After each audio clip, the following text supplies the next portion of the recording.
సంగారెడ్డి జిల్లా పటాన్చెరు సెగ్మెంట్ పరిధిలోని రామచంద్రాపురం ఈఎస్ఐ ఆసుపత్రిని పరిశీలించారు రాష్ట్ర కార్మిక ఉపాధి శాఖ మంత్రి వివేక్ వెంకటస్వామి. హాస్పిటల్లో ఆకస్మికంగా తనిఖీలు చేశారు. రోగులకు అందుతున్న వైద్య సేవలు, అందుబాటులో ఉన్న సౌకర్యాలు, ఔషధాల సరఫరా, వైద్య సిబ్బంది పనితీరును పరిశీలించారు మంత్రి. తర్వాత ఆసుపత్రి అధికారులతో సమీక్ష సమావేశం నిర్వహించారు. పలు అంశాలపై మాట్లాడి కీలక సూచనలు చేశారు.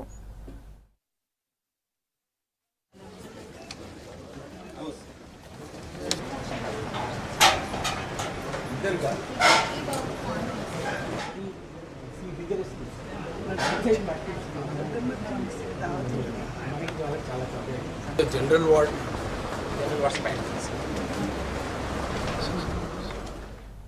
కార్మికులు వారి కుటుంబాలకు మెరుగైన వైద్య సేవలు అందించేందుకు రాష్ట్ర ప్రభుత్వం కట్టుబడి ఉందన్నారు మంత్రి వివేక్. రోగులకు అధునాతన వైద్య సదుపాయాలు కల్పించేందుకు ప్రణాళికాబద్ధంగా చర్యలు చేపడుతున్నామని వివరించారు. రోగుల రద్దీ అధికంగా ఉన్న ఈఎస్ఐ ఆసుపత్రుల్లో వివిధ విభాగాలకి చెందిన డాక్టర్ల సంఖ్యను పెంచడంతో పాటు మరిన్ని సౌకర్యాలు కల్పించాల్సిన అవసరం ఉందన్నారు.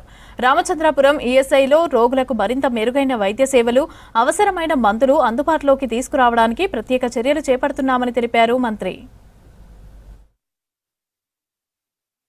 ఈ హాస్పిటల్ని ఫెసిలిటీస్ ఇంకెట్లా ఎక్కువ ఇంప్రూవ్ చేయాలి, పేషెంట్ ఇన్ఫ్లోని, కార్మికుల పేషెంట్స్ అందరు కూడా ఈఎస్ఐ హాస్పిటల్కి రావాలి, కానీ ప్రైవేట్లో పోయి ఎక్కువ ఖర్చు పెట్టుకోవడము ఇవన్నీ కూడా దృష్టిలో పెట్టుకొని నిర్ణయాలు తీసుకునేది ఉంది. మనము దీంట్లో రివ్యూ చేసేది అవసరం ఉంది. ఎందుకంటే సరైన స్టాఫ్కి సరైన పేషెంట్స్ ఉన్నప్పుడే హాస్పిటల్ సరిగా నడుస్తుంది. సో ఇది ఫస్ట్ విజిట్ అన్నమాట నాది, ఈ రామచంద్రపురం ఈఎస్ఐ హాస్పిటల్ విజిట్ చేయడము, ఇతర ఈఎస్ఐ హాస్పిటల్స్ కూడా విజిట్ చేస్తూ ఈ ఓవరాల్ మొత్తం రాష్ట్రంలో ఈఎస్ఐ హాస్పిటల్స్కి ఒక స్టాండర్డైజ్ చేసేది అవసరం ఉంది.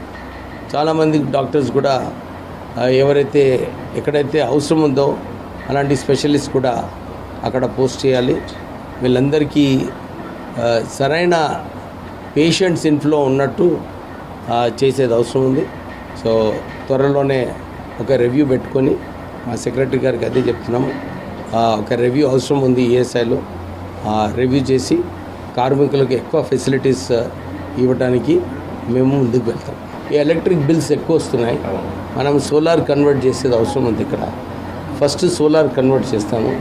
తర్వాత మీరు చెప్పినట్టు క్యాంటీన్ది కూడా దాన్ని పేషెంట్స్తో అడిగి ఏంది ఎలా ఉంది ఫుడ్ క్వాలిటీ, ఫుడ్ సరిగా సప్లై చేస్తున్నారా లేదా, కొన్ని డ్రగ్స్ కోసం ఎవరైతే బిల్స్ పెండింగ్ ఉన్నాయో అవన్నీ కూడా క్లియర్ చేయడం జరిగింది.